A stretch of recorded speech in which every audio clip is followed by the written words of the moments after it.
सोचो आपके वॉलेट में जो नोट है, जिस देश में आप रहते हो, इवन आपके जो पर्सनल बिलीव्स हैं, क्या हो अगर ये सब एक कहानी हो?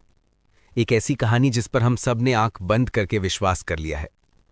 चलो टाइम में थोड़ा पीछे चलते हैं, बहुत पीछे, लगभग 70,000 साल। तब ना हम इंसान मतलब होमोसेपियंस कोई ऐसी स्पेशल चीज नहीं थे। अफ्रीका के किसी कोने में हम बस एक और जानवर थे। ना शेर जितनी ताकतवर, ना चील जैसी नजर। फूड चेन में कहीं बीच न आते थे। शिकार करते थे और शिकार हो भी जाते थे। हमसे पहले और भी इंसानी स्पीशीज थी। नियांडरथल्स का नाम सुना होगा आपने। वो हमसे ज्यादा स्ट्रांग थे, उनका दिमाग भी बड़ा था। तो फिर ऐसा क्या हुआ कि आज पूरी प्लैनेट पर सिर्फ हम हैं और बाकी सब हिस्ट्री बुक्स का पार्ट बन गए? जवाब है एक गॉसिप, एक कहानी। अराउंड 70,000 साल पहले हमारे अंदर एक बदलाव आया। इसे कहते हैं द कॉग्निटिव रेवोल्यूशन। हमारे डीएनए में एक छोटा सा म्यूटेशन हुआ शायद, जिसकी वजह से हमारी लैंग्वेज कॉम्प्लेक्स हो गई। हम सिर्फ ये नहीं बताते थे कि देखो वहां शेर है। अब हम ऐसी चीजें डिस्कस कर सकते थे जो हैं ही नहीं, जो सिर्फ हमारी इमेजिनेशन में एग्जिस्ट करती हैं। देवताओं के बारे में, देश के बारे में, कंपनीज के बारे में, पैसे के बारे में। आप एक बंदर को समझा सकते हो कि मुझे केला दो, मैं कल तुम्हें 2 केले दूंगा। वो नहीं मानेगा। केला अभी है, सामने है, रियल है। कल कल का क्या भरोसा। लेकिन इंसानों को आप एक कागज का टुकड़ा देकर बोलते हो कि इसकी वैल्यू 100 किलो के बराबर है और वो मान जाता है। क्यों? क्योंकि हम सब उस एक कहानी पर बिलीव करते हैं कि इस कागज की वैल्यू है। मनी एक शेयर्ड फिक्शन है, एक कहानी। यही हमारा सुपर पावर बना। कहानियां सुनने और उन पर विश्वास करने की एबिलिटी। इस एबिलिटी ने हमें छोटे छोटे ग्रुप से निकाल के लाखों करोड़ों की सोसाइटीज में कोऑपरेट करना सिखाया। 2 अनजान लोग जो कभी नहीं मिले एक दूसरे से लड़ सकते हैं और मर सकते हैं, एक देश के लिए। देश क्या है? एक कहानी। बॉर्डर्स, झंडे, एक नेशनल एंथम। हम इस कहानी में इतना विश्वास करते हैं कि यह हमारे लिए रियलिटी बन जाती है। यही थी कॉग्निटिव रेवोल्यूशन, जिसने हमें इस प्लैनेट का मास्टर बना दिया। तो हम मास्टर्स बन गए। हमने बाकी इंसानी स्पीशीज को खत्म कर दिया। बड़े बड़े जानवरों, मैमथ्स जैसे, उनका शिकार करके उन्हें भी एक्सटिंक्ट कर दिया। फिर लगभग 12,000 साल पहले हमने एक और बड़ा कदम उठाया। हमने शिकार करना और इधर उधर भटकना छोड़ दिया।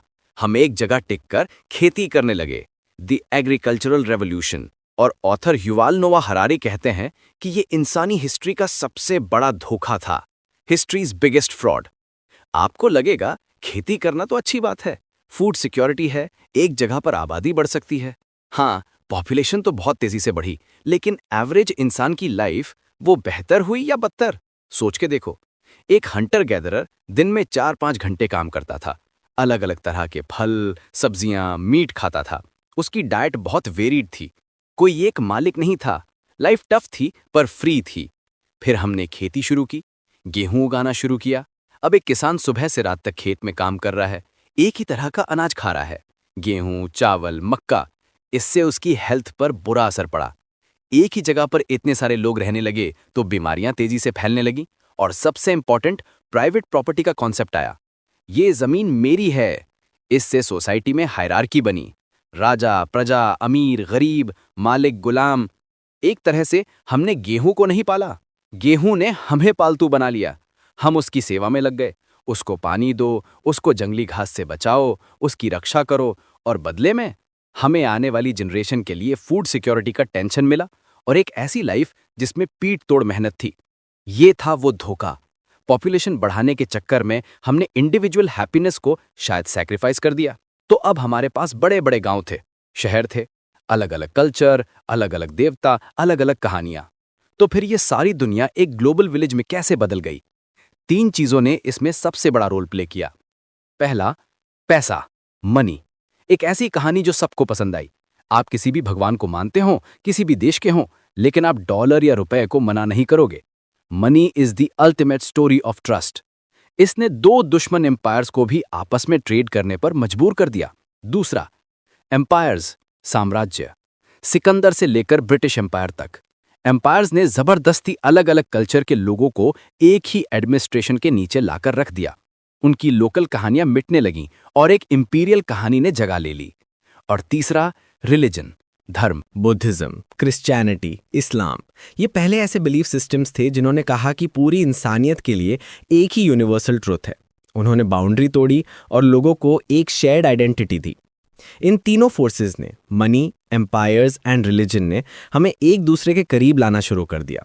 और फिर बस 500 साल पहले एक और धमाका हुआ, द साइंटिफिक रेवोल्यूशन।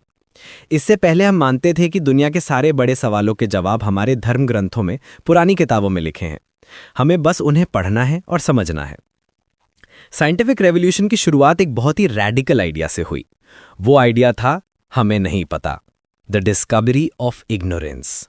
जब यूरोप के लोगों ने एक्सेप्ट किया कि हमें दुनिया के बारे में सब कुछ नहीं पता, तब उन्होंने इसे एक्सप्लोर करने का सोचा। कोलंबस अमेरिका ये सोचकर नहीं निकला था कि उसे अमेरिका मिलेगा, वो बस ये जानने निकला था कि आगे क्या है। हमें नहीं पता, इस सोच ने मॉडर्न साइंस को जन्म दिया, इसने टेक्नोलॉजी को फ्यूल किया और इसने कैपिटलिज्म को भी। कैपिटलिज्म इस बात पर चलता है कि फ्यूचर प्रेजेंट से बेहतर होगा, इसलिए फ्यूचर में इन्वेस्ट करो, रिसर्च करो, नई चीजें बनाओ और ग्रोथ हासिल करो। साइंस और कैपिटलिज्म की इस जोड़ी ने यूरोप को इतनी पावर दी कि उन्होंने पूरी दुनिया पर राज कर लिया। और आज हम यहाँ हैं। हमने बीमारियों पर काबू पा लिया है, हमारी एज बढ़ गई है, हम सेकंडों में दुनिया के किसी भी कोने में बात कर सकते हैं, हम चांद तक पहुंच गए हैं। लेकिन इन सब रेवोल्यूशंस के बाद क्या हम ज्यादा खुश हैं? क्या एक मॉडर्न ऑफिस में काम करने वाला एवरेज इंसान 30,000 साल पहले जंगल में घूमने वाले अपने पूर्वज से ज्यादा सेटिस्फाइड है? हमारे पास कंफर्ट है, एंटरटेनमेंट है, पर क्या हमारे पास कंटेंटमेंट है? ये सेपियंस का सबसे अहम सवाल है। और अब हम एक नए मोड़ पर खड़े हैं। हम अब नेचुरल सिलेक्शन के रूल्स को तोड़ने जा रहे हैं। जेनेटिक इंजीनियरिंग, आर्टिफिशियल इंटेलिजेंस, हम लाइफ को ही रीडिज़ाइन करने की कोशिश कर रहे हैं। शायद अगले कुछ सौ सालों में होमो सेपियंस एग्जिस्ट ही ना करें। शायद हम एक ऐसी नई स्पीशीज बना दे जो हमसे ज़्यादा इंटेलिजेंट हो, ज़्यादा केपेबल हो। हम भगवान बनने के रास्ते पर हैं। लेकिन एक दिक्कत है, हम ऐसे भगवान हैं जिन्हें यह नहीं पता कि उन्हें चाहिए क्या। We are more powerful than ever before but have very little idea what to do with all that power. History इस बात का स्टडी नहीं है कि पास्ट कैसा था। हिस्ट्री इस बात का स्टडी है कि चीज़ें कैसे बदलीं। और ये हमें याद दिलाती है कि आज जो हमारी रियलिटी है, जो हमारा समाज है, जो हमारे बिलीव्स हैं, वो हमेशा से ऐसे नहीं थे। ये सब बनाए गए हैं और जो चीज़ बनाई जा सकती है उसे बदला भी जा सकता है। हमारी कहानी अभी खत्म नहीं हुई है। इनफैक्ट शायद अभी तो आगे का सबसे इंटरेस्टिंग पार्ट शुरू होने वाला है। और इस बार कहानी लिखने वाले हम खुद हैं। Choose wisely.